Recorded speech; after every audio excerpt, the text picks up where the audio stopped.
మధుమేహం చికిత్సలో నేడు జీఎల్పీ ఇంజెక్షన్లనేవి సరికొత్త అస్త్రాలుగా అందుబాటులోకి వచ్చాయి. రక్తంలో గ్లూకోజ్ నియంత్రణ కన్నా మధుమేహంతో తలెత్తే గుండె జబ్బు, పక్షవాతం, కిడ్నీల వైఫల్యం, కాలేయ క్యాన్సర్ వంటి ముప్పు కారకాల్ని నివారించడమే తొలి ప్రాధాన్యంగా ఈ ఇంజెక్షన్లు పనిచేస్తాయి. ఇప్పటి వరకు ఇంజెక్షన్ల రూపంలోనే లభించేవి తాజాగా మాత్రల రూపంలోనూ మనకు అందుబాటులోకి వచ్చాయి. జీఎల్పీ మాత్రల గురించిన పూర్తి వివరాలను ఇప్పుడు తెలుసుకుందాం.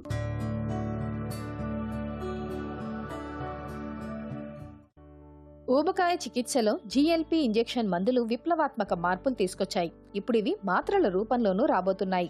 బరువు తగ్గించుకోవటానికే కాకుండా గుండెపోటు, పక్షవాతం వంటి తీవ్ర సమస్యల ముప్పును తగ్గించుకోవటానికి సెమాగ్లూటైడ్ మాత్రకు అమెరికా ఎఫ్డీఐ ఇటీవలే అనుమతించింది. సూది తీసుకోవటానికి భయపడే వారికిది మంచి ప్రత్యామ్నాయం కాగలదని భావిస్తున్నారు. సెమాగ్లూటైడ్ మాత్రను రోజుకొకటి వేసుకోవాల్సి ఉంటుంది. దీన్ని ఉదయం పూట పరగడుపున వేసుకోవాలి. అప్పుడది రక్తంలో బాగా కలుస్తుంది. మాత్ర వేసుకున్న అరగంట తర్వాత తినొచ్చు. మాత్రను 1.5 మిల్లీగ్రాముల మోతాదుతో ఆరంభించాలి. 90 రోజుల వ్యవధిలో గరిష్టంగా 25 మిల్లీగ్రాముల వరకు పెంచుకోవచ్చు. అదే ఇంజెక్షన్ అయితే వారానికి ఒకటి తీసుకుంటే సరిపోతుంది. ఈ మందు చర్మం కింది పొరలోని కొవ్వును చేరుకొని త్వరగా రక్తంలో కలుస్తుంది. ఇంజెక్షన్ రూపంలోనైతే గరిష్ట మోతాదు 2.5 మిల్లీగ్రాములు మాత్రమే.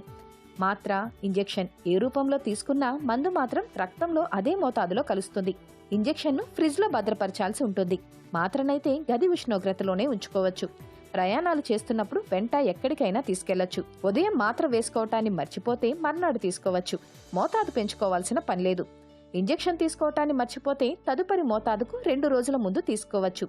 లేదా అప్పటికి వదిలేసి తర్వాత మోతాదు తీసుకునే నాడైనా వేసుకోవచ్చు. ఇంజెక్షన్ కన్నా మాత్రలు చవకగా ఉండే అవకాశం ఉందని నిపుణులు చెబుతున్నారు.